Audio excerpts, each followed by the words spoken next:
Hello everybody, welcome to my channel. This is Miranda, and I'm wearing a nice Friends shirt. So if you're new to this channel, welcome. If you're not new, welcome back. So as you can see, there's a bit of a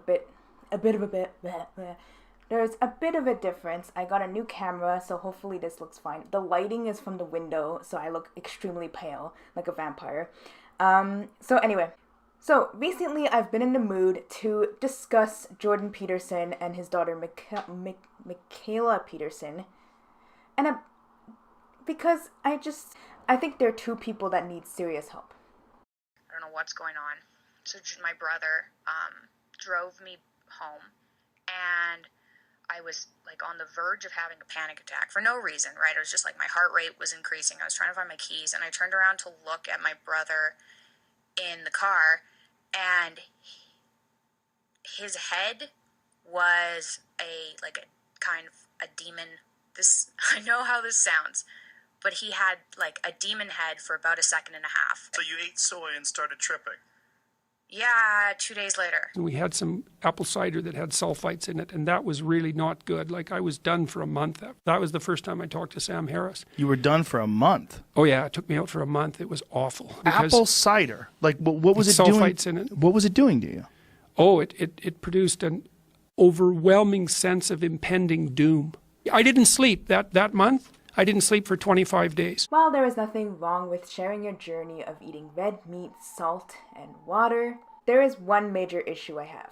Now, Michaela is offering $75 consultations, $100 for a half hour, and $120 for a full hour. She is not a dietitian.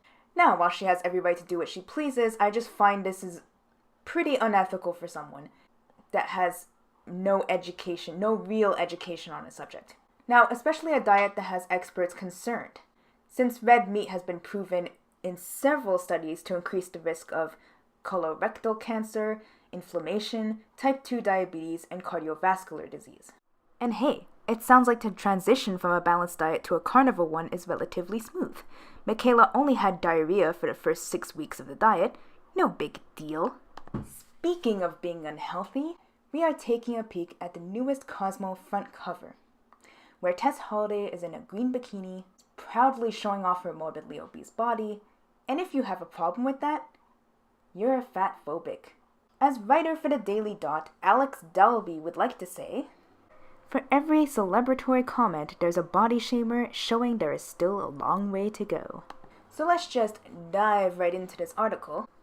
The new issue of Cosmo features plus-size model Tess Holliday has drawn much praise as a win for body inclusivity, but that hasn't stopped detractors who believe it's wrong to have a woman of Holliday's size on the cover of a fashion magazine. Holliday posted the cover on Twitter with, "If I saw a body like mine on this magazine when I was a young girl, it would have changed my life." And many young women agreed, saying it was monumental to see themselves represented in beauty and fashion. Now, first of all, I don't have a problem with different body types being shown. What I have a problem with is the extremes. Now, in this case, the average woman is not being shown on the cover of this magazine, considering Tess's weight is that of 280 pounds. I put her height and weight in a BMI chart, and it presented me with 46.6, which has categorized her as obese. Excess weight can increase the risk of type 2 diabetes, high blood pressure, heart disease and strokes, cancers, sleep apnea, osteoarthritis, fatty liver disease, kidney disease, pregnancy problems such as high blood sugar during pregnancy, high blood pressure, increased risk for cesarean delivery.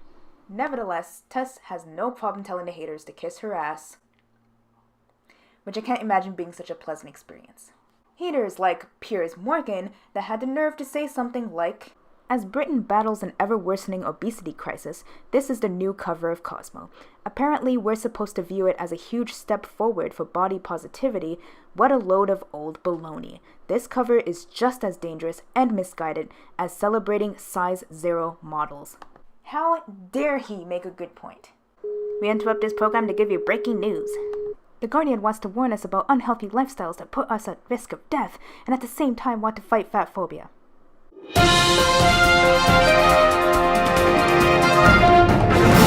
This is the common negative refrain in response to pictures of models like Holliday that they are promoting an unhealthy weight, while many of the commentators draw the comparison Morgan did to it being just as dangerous as underweight models.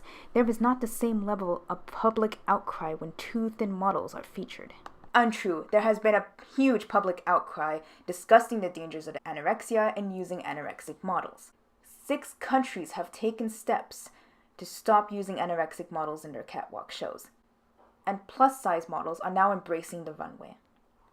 Now there's a difference between plus size and Tess's size. If Tess Holliday were an anorexic model, would you be happy that she's embracing her body? Or would you want her to get help? That's the point us fat phobes are trying to make. Sure, there are major jerks out there. I've been through life as well, and I've seen countless jerks making fun of fat people, making fun of underweight people. Hell, I have been too thin, I have been overweight, and I've been made fun of a lot for it.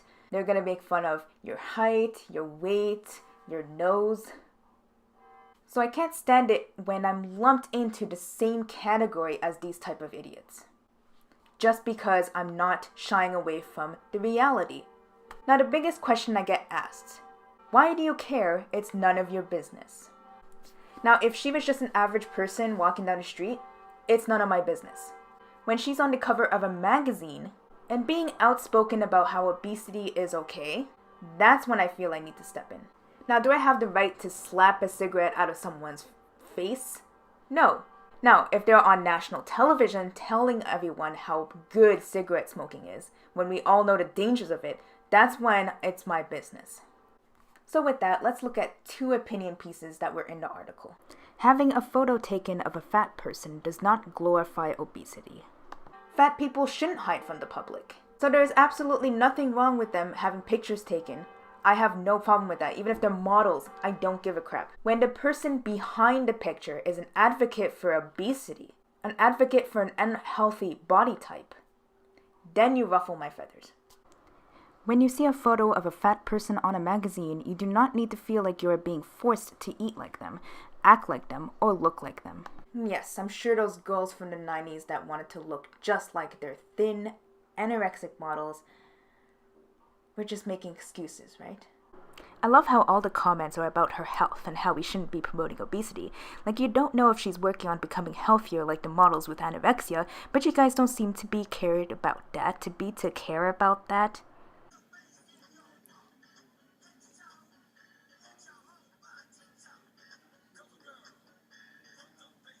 It's been known that thin models were taken advantage of and encouraged to eat very little. The same way I'm sure Tess is being encouraged to maintain her weight.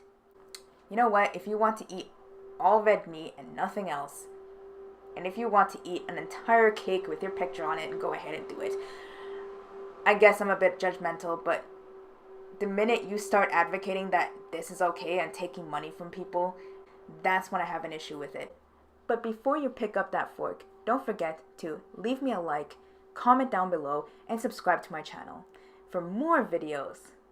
Now, if you'll excuse me, I'm going to go and eat my salad now.